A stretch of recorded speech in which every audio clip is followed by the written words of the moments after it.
Welcome LEGO fans, I'm Holger, the Austrian brick fan from Carinthia in Austria, and today LEGO City set number 6424, the Jungle Explorer ATV Red Panda mission.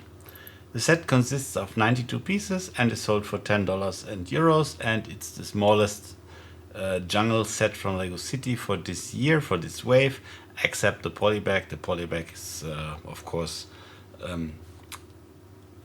not so big like this year, but it is for me not really included in the wave. So we get this quad, one minifigure, this red panda, and I think let's start unboxing and building it. Have fun.